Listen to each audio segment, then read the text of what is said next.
Hey Gengar Gang, what is going on? My name is Ryan, this is the Analytic Gengar, and welcome to another video.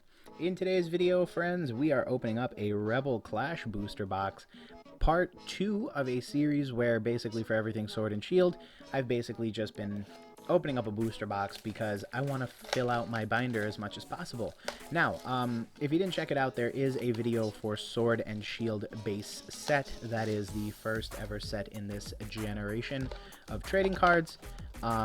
And basically the whole idea slash theory behind this particular set of actions that I'm now taking is Pokemon cards are expensive, and on top of that, they're also obnoxiously difficult to find. So the idea is that I open up a booster box, it helps me fill in most, if not all, of the common and uncommon slots within a set in my binder. Then I am guaranteed some VMAX and secret rare cards per box, so that usually helps the cause. And then maybe we open up like a couple ETBs or whatever. For green code cards, we're basically just going to page through the different cards that are in the set. At this point, I've opened up a fair amount of this product, whether it be through ETBs or other products, and so you should know what the fair majority of this stuff looks like. And then the good news is that for white code cards, which would typically have all of the hollow hits in them, we will also slow roll the pack. So there will be an opportunity for you to definitely see some of the cards while we roll through. So as of right now, I've done Sword and Shield. This is Rebel Clash, or the second set in the Sword and Shield era. And then after this, we have Darkness Ablaze. Darkness Ablaze is likely going to be a big one because... got a Luxray. Darkness Ablaze is going to be a big one because of that Charizard. Ironically, I've hit two of those Charizards, one over here through an ETB and one on Instagram through an ETB. And so it's actually been a very good set to me. Don't want to push my luck, but it seems like I got really good luck for Champion's Path. I got really good luck for Darkness Ablaze, and I'm absolute buns when it comes to Champion's Path. So I was kind of hoping my luck would pull through, but decidedly not. And if you saw the Sword and Shield video, pretty good stuff. I got a Marnie secret rare out of there. I also got two full art cards, one full art VMAX card, which I didn't even know was a thing. And I was going through the video. At the end of the video, we counted how many code cards we got, which will happen in today's video as well. But I was counting. We got 15 white code cards. I didn't even know that was a thing. I thought they were still doing an allotment of 12 hollow hits and then 24 non-hollow hits, meaning the code cards should have theoretically been reflective of that. So it's also fun to open up a full booster box because we do get to see a little bit more about, you know, how hits have been throughout the different sets. Got a Growlithe reverse holographic and a Oleana. You can play this card only if you discard two other cards from your hand.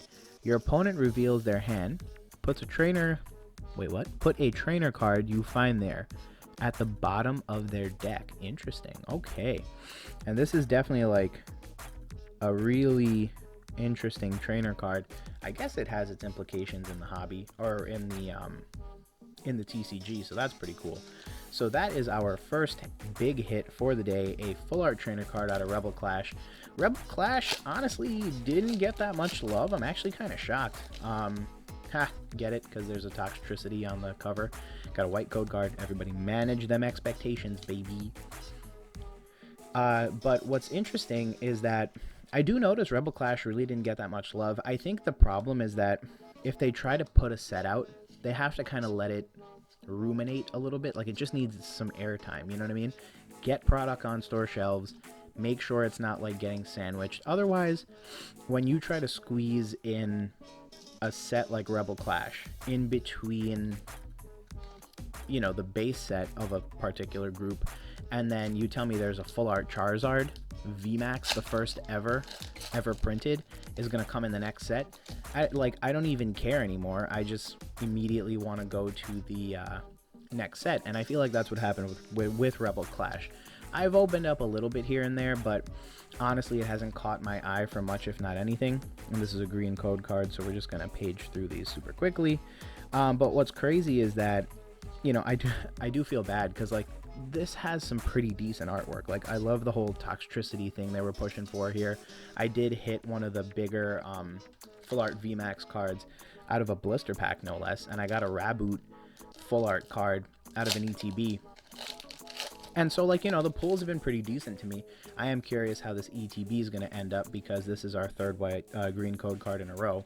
However, I shouldn't complain because we also already have a full art trainer card. Got a Vulpix, a Coughing, a Scyther, a Abomasnow. Yeah, like, they're doing a really decent job, may I just say, with the artwork. I do love the fair majority of the cards they're pushing out there, so that's always nice. And as you can see, my pack opening technique, at least for English cards, is definitely getting up there. So I'm hoping one of these days I can open up cards like Real Breaking Nate. I tell you, he just puts his hand on the pack and the cards are already out. And I don't even know how he does it. Like, I've tried to watch his videos at like half speed just to kind of see how he does it, but I cannot figure it out for the life of me. Got an Inteleon V. Inteleon, just for anyone who doesn't know, was inspired by like the British James Bond-esque character. So the whole idea, it's like, it's kind of inspired loosely by like an intelligence operative. It also got some pretty big drama because its VMAX form has like a water gun, but it's literally like a water gun. It's not like Blastoise where it has like a cannon on its back and it's very clearly a Pokemon that has like a comically large like cannon on its back. Instead, it like had like a sniper rifle almost, and I'm pretty sure that caused a whole bunch of hoopla. So I don't know where that Pokemon ended up in terms of overall design. I can see why, especially here in the States, why it might be a bit disagreeable. I think the other thing is that obviously there's a green code card, so I shouldn't be rolling this pack like that. But the other thing is that, I mean, obviously Pokemon goes in all over the world, and other parts of the world have different opinions on, you know, whether or not a Pokemon might have like what appears to be a sniper rifle. So I don't know. It's one of those things. Like, it's such a interesting topic to see different cultures react to a Pokemon that it's you know, it's definitely always a very unique experience. That was another green code card. So here we go again. Got a SQ and an Abomasnow. Next up, we have a, oh, wouldn't you know it, an Inteleon pack. So yeah, I mean, it's definitely been interesting to kind of watch how people have taken to the different VMAX forms, aside from Inteleon and the controversy that got stirred up there. There's also been like a push to get some more, you know, like fan fave Pokemon out there and into the woodworks. So, you know, like, I personally would love to see a Gengar. I would love to see a Chandelure, and I think some of those Pokemon have obviously gone and gotten their forms. I know for a fact the Kanto starters got their forms. Obviously Charizard's literally all over the place nowadays, so that's cool. But there have also been like the official artworks released for Blastoise and Venusaur, so those are going to be pretty dope when they're out as well. Got a Fire Energy, a Capricious, a Capacious bucket. I believe that would mean it's a large bucket. Turffield Stadium, a Carkol, a Hantena, a Scyther. We just pulled a reverse in one of those other packs. Got a Nose Pass, a Wingull, a Coughing, another one of the buckets, and a Copperajah VMAX card. Hello, textured full art. Look at that fella. So that has a Dangerous Nose and a G-Max Hammer attack.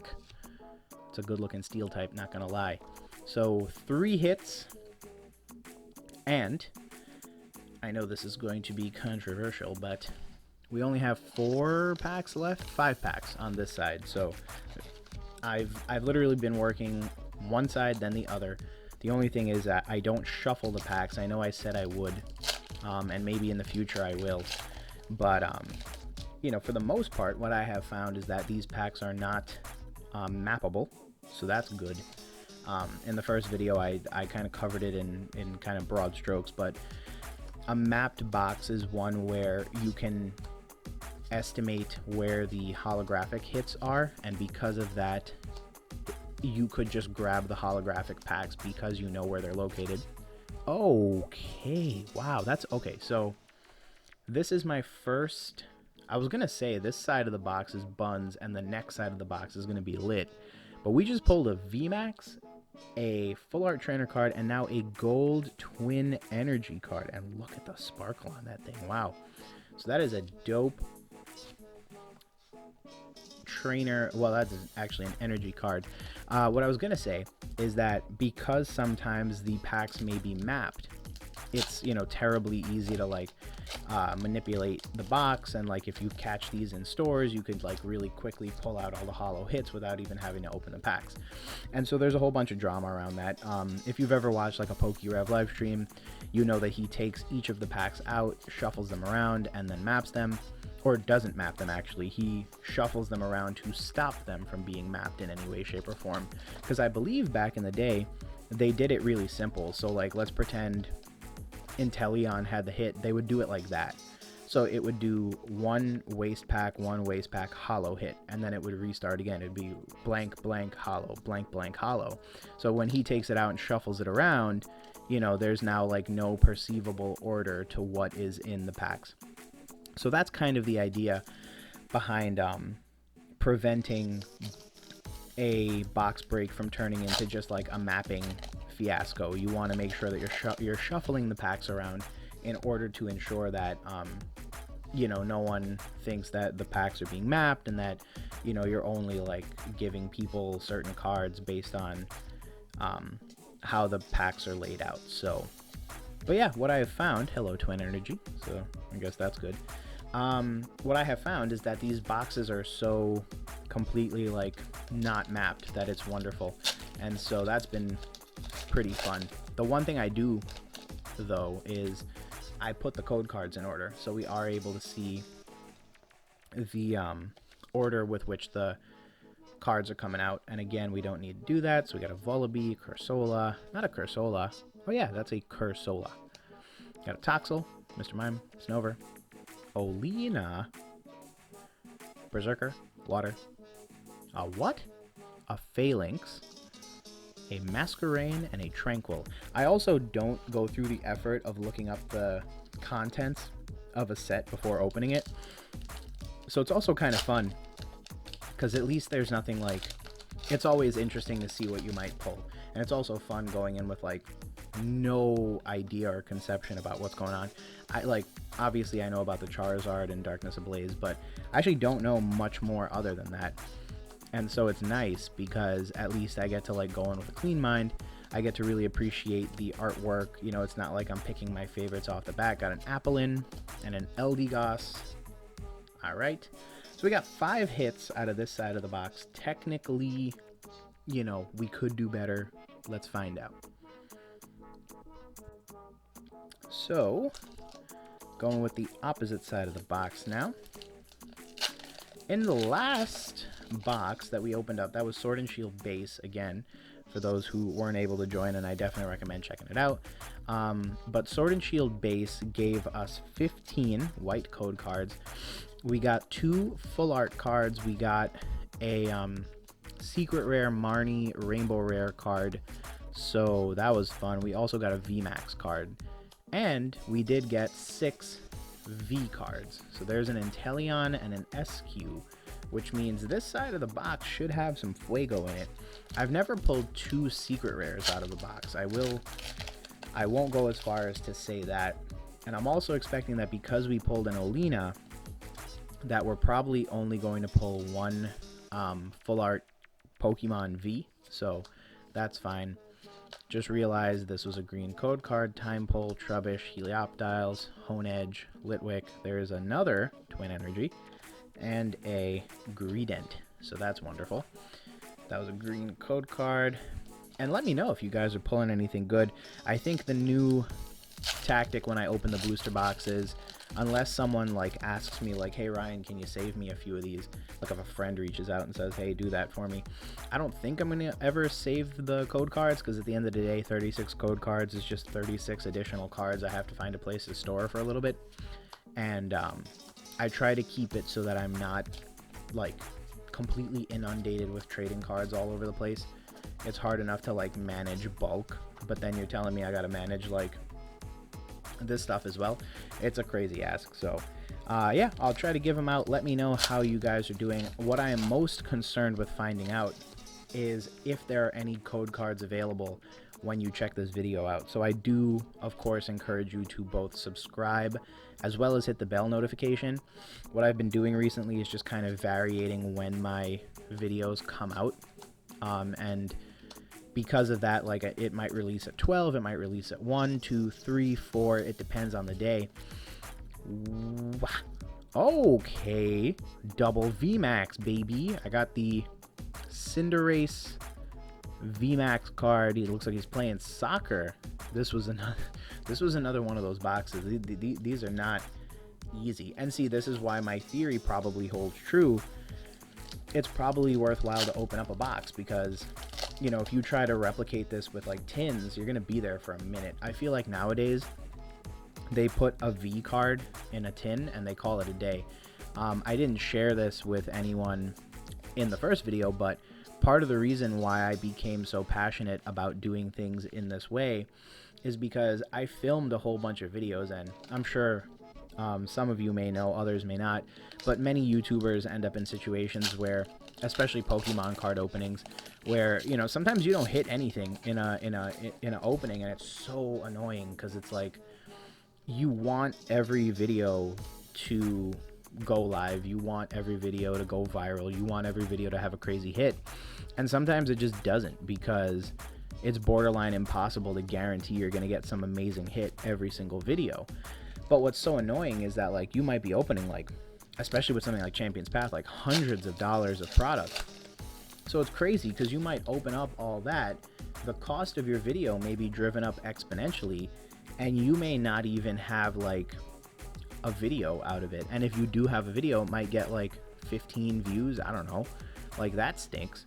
So and that's even more troublesome for like someone who's doing this full time as sort of a job. And so, you know, it's just something to think about. Like, that's why at least doing the booster box, there are those quote unquote guaranteed hits, and that makes me feel a little bit better, because at least I know like somewhere in this box we're gonna hit a secret rare, and that alone is usually pretty solid motivation to do something, you know, and at least have something to look forward to. And even if we hit it, like what I found is that it's never as straightforward as you think it is. Like in this video we got 2 VMAXes, in the last video we got 2 full art V cards, like textured ones.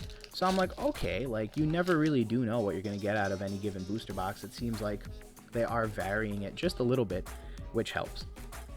Now, going back to the original point that I was making, if you're ever in a situation where you hit the video, you know, you're subscribed, you got the bell notification going on, like I myself am changing times up a little bit, and please bear with me while that happens, and you find that like 3 minutes into the video you still can't get a code card, which is going to be shocking, but could potentially happen. In the past, we've had robots hit the video, and that's why I cover this up, because the robot basically uses this to redeem the code. I don't know that it can read this, but if you still find that happening, you need to let me know down below in the comments. What I can do is I can block a letter. So that is another thing. I've been researching how PokeTubers combat this stuff, and I've obviously watched a lot of YouTube videos myself, whether it be Rhymestyle, whether it be Leonhardt, Max Mofo. So, you know, I try to like look at the ways people are combating it, and so, you know, I'm willing to try whatever helps you guys get more code cards and prevents them from being stolen by a bot, which is very obnoxious. And then the funny part is, I'm pretty sure the bots leave dislikes on the video when they don't get any codes. So I actually hit up a friend of mine who works in automation with Swift, which is one of the web-based automation languages that people use, and he said that yeah, it can be coded so that if it doesn't, like, it'll have the Pokemon website opened and it'll have the YouTube video opened, and then basically if it doesn't get any code cards redeemed, what it'll do is it'll actually leave a dislike on the video, and then additionally it could also leave a comment on the video. So, and it can report the video. So what YouTube has done in certain situations is they've actually required like the "are you a robot" check. And so the part with the like reporting the video doesn't happen as much anymore, but YouTube had a huge issue with that from what I understand. Okay, Cinderace V duplicate. But I did say we were going to hit one, so. But yeah, so, you know, that could potentially be a thing. I don't know how, like, actually accurate or how much that happened, but I do know for a fact that, like, you know, technically those robots should be able to leave a dislike, to, you know, leave a message like, oh, this video stinks or something like that. I don't know what a robot has to say about my video, but I'm sure it's nothing kind, as is always the case. JK, you guys are awesome though, because you guys always leave the best comments, so I always appreciate it. It's always fun. So here's an interesting random thought. Only 3 V cards? Okay, well, here's a white code card. And like I said, before I forget that thought again and furlough it for another month, let me know if you're getting code cards. And of course, if you don't have code cards, feel free to reach out on Instagram or via email, and I can get you some more code cards. I have tons from when I open stuff and keep them, and that's exactly why sometimes I keep them. Got a Colossal. It's probably for the ETBs. I won't give out the code cards, but for the booster box I will. And so even if the bots get all of these, or, you know, just genuinely people take code cards, which I'd be happy that that happens, you know, then worst case scenario, you could just reach out on the IG and I get you a couple via DM. So no big deal. It's actually probably better you reach out on Instagram, because I'll give you like as many as you want, versus here where it's like you're limited to how many are in the video, which is technically 36, but theoretically you should be racing with a bunch of people. We got the last 3 packs, and I mean, yeah, TBD if we're gonna hit anything else. Kinda shocked at the overall pulls. The only reason I say that is because, you know, again, I'm just thinking about the overall pull rates across all of the different, well, the one other box that I've opened up. So it's interesting to see how it varies from box to box. Got a Nose Pass, a Wingull, Coughing, Bronzer, Magmar. Hey, so that's a nice little triple set there. Let's see. Got 2 more packs to go. Okay. Then let's see what we got. We got a green code card. There it is. Let's just fan through that super quickly. Nothing good. All right, cool. Lovely. And then last pack. Let's hit it with this last pack magic, baby. Huh. All right, green code card. I mean, white code card. That's technically good. There's the code. Take that, robots. I shook it. Now you can't see it. Boom. There is something back there. Holy something. Okay. Got you. Got you. Got you. Got you. I'm really looking for this hit. Last pack magic. Let me get something gold. Oh, wait, no. One more. Wow. Oh, 3 VMAX cards out of 1 box? All right, super quick recap. Go away, booster box. I'm having a moment. All right, we got 3 V cards. So super simple, basic, regular, degula. Last time we got 6, just to put it out there. 1 full art V card. Last time we got 2. Oh, wait, we got 4. Sorry, we got 4. Then, get this, guys. 3 different VMAX ultra rare cards, all textured, all dope. So that brings our total up to 4 and 1 5 and 3 8. And then we got 2, well, we got a full art trainer card, Olina. This was literally first pack, I think. And then we got a gold card. So if you liked any of today's hits, leave a like down below.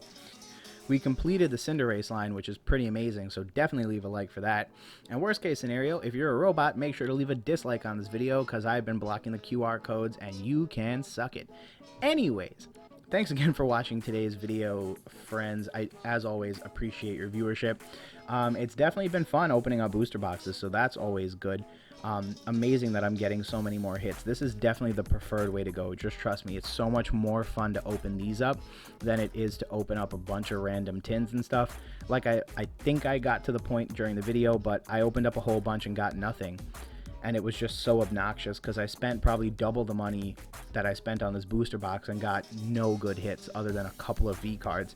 So not only was it wasted time and wasted money, but I also didn't even get a video out of it. Here, I'm opening, there's tons to do, there's plenty of time to talk and chat with you guys, which is always fun. And it's just so much more rewarding. But thanks again for checking out today's video. As always, friends, I hope you are having an amazing day. I won't say much more than that, and I hope you guys are doing really well. I'll talk to you real soon. Peace.